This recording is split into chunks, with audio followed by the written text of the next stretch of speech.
माढा मतदारसंघातून जाणाऱ्या शक्तिपीठ महामार्गाला विरोध होण्याचे दोन प्रकार आहेत. काही लोक पैसे वाढवून मिळावे म्हणून विरोध करत आहेत, तर काही लोक रस्ताच नको म्हणून विरोध करत आहेत. या महामार्गाबद्दल लोकांच्या मनात अनेक गैरसमज आहेत. मिळणाऱ्या मोबदल्यामधून सरकार 20% कपात करणार आहे, तर काही लोकांना वाटते की सरकार यातून GST कपात करणार आहे. संभ्रमात असलेल्या लोकांना, शेतकऱ्यांना शक्तिपीठ महामार्गाची सद्यस्थिती, मिळणारा मोबदला, service road, underpass, ring road, जुनी आणि नवी अलाइनमेंट व इतर सर्व गोष्टींची माहिती व्हावी याकरिता व हा अंतिम सर्वे नाही त्यामुळे लोकांनी घाबरून जाऊ नये म्हणून महामार्ग बाधित लोकांच्या समस्या जाणून घेण्यासाठी शिवरत्न बंगला, यशवंतनगर, अकलूज येथे आज बैठक आयोजित करण्यात आली होती.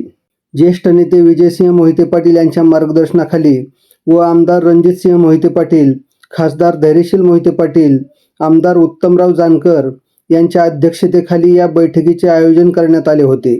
यावेळी अर्जुनसिंह मोहिते पाटील, शिवतेजसिंह मोहिते पाटील, सयाजीराजे मोहिते पाटील, शक्तिपीठ महामार्गाचा सर्वे केलेली मोनाच सर्वेयर कंपनी पुणे यांचे अधिकारी, माढा मतदारसंघातून आलेले बाधित शेतकरी, स्थानिक नेते मोठ्या संख्येने हजर होते.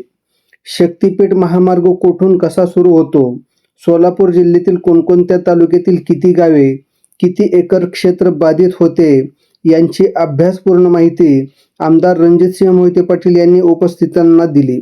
बाधित शेतकऱ्यांच्या असलेल्या समस्या अधिकाऱ्यांसमक्ष विचारण्यात आल्या. त्यावर सर्वेयर कंपनीच्या अधिकाऱ्यांनी समर्पक उत्तरे दिली. रस्त्याच्या दोन्ही बाजूला भिंती आहेत, मग आम्ही आमच्या शेतात कुठून जाणार, पाईपलाईन कशी नेणार, हा शेतकऱ्यांचा एक महत्त्वाचा प्रश्न होता.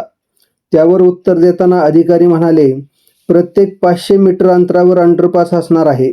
पाईपलाईन नेण्यासाठी रस्त्याखालून डक ठेवण्यात येणार आहेत. सर्व्हिस रोडही असणार आहे. महामार्गाचा सर्वे 2023 साली झाला आहे.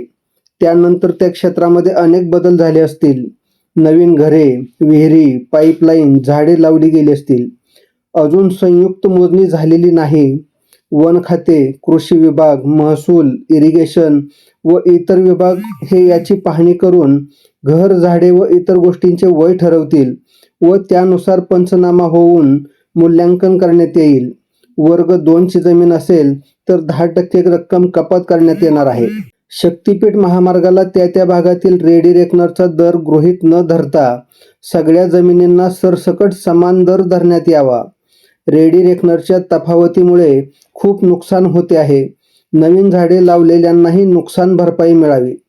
ज्यांना आर्थिक मोबदला नको असेल अशांना 1 एकर जमीन जात असेल तर नुकसान भरपाई म्हणून 4 एकर जमीन दुसरीकडे मिळावी, अशाही मागण्या शेतकऱ्यांकडून करण्यात आल्या. खासदार धैर्यशील मोहिते पाटील म्हणाले, ही शेवटची बैठक नाही.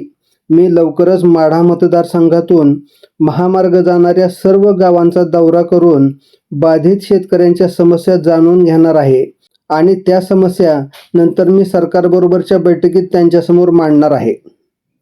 आमदार उत्तमराव जानकर म्हणाले, सरकारने बाधित शेतकरी, स्थानिक लोकप्रतिनिधी यांच्याशी या महामार्गाविषयी चर्चा करावी. सरकार जर पोलीस बळाचा वापर करून जमीन घेण्याचा प्रयत्न करेल तर त्यास आम्ही कडाडून विरोध करू.